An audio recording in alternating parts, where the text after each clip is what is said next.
निजठारु अधिक बयसर स्वामी को नहीं असंतुष्ट स्त्री स्वामी को हत्या उद्यम कर गिरफ। एभली एक संवेदनशील घटना घटी गंजाम जिला बेलगुंठा थाना अंतर्गत सुतुमुसर गांव में। स्त्री निज स्वामी को हत्या उद्यम कर गिरफ हो कोर्ट चालाण होता अंचल चर्चार विषय होईछि।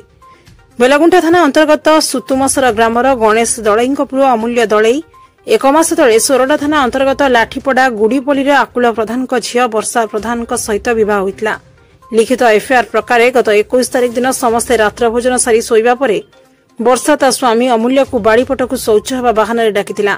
स्वामी बाड़ीपटक गला परे वर्षा अमूल्य को गोटे कूଅ भितर ठेली देथिला।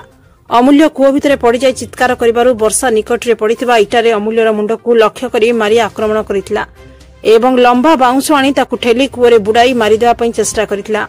पुअर चित्कार शुणी बापा गणेश घर दौड़ी आसिथिले एवं यह देखि वर्षा निज रूम को चली जाइथिला। गणेश रक्त जुड़ुबुड़ अवस्था अमूल्य को उद्धार करी प्रथमे बेलगुंठा गोष्ठी स्वास्थ्य केन्द्र परे भंजनगर डाक्तरखाना एवं अधिक चिकित्सा पई ब्रह्मपुर बड़ मेडिकल रे भर्ती करिथिले। अमूल्य बेलगुंठा थाना रे वर्षा विरोध रे अभियोग करिथिले।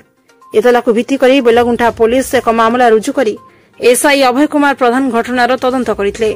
तदंत समय से घटनास्थल इटाखंड बाउंश भंगा चूड़ी जबत करथिबा बेले गुरुतर आहत अमूल्यर बयान रेकर्ड करिसेंती। एथिसहित 23 तारिख दिन बुगुडार एक जराश्रमरू वर्षा को गिरफ करथिबा थाना अधिकारी रेवती सबर प्रकाश करिसेंती।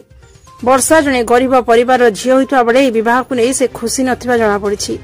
निजठारु 10 वर्ष अधिक बयसर स्वामी को नहीं से खुशी नथिबा बेले बाहाघर परे अमूल्य किछि रोग पई औषध खाउथबा जानि पारि वर्षा एपरि कांड भिआइथिबा सूचना मिलिछि।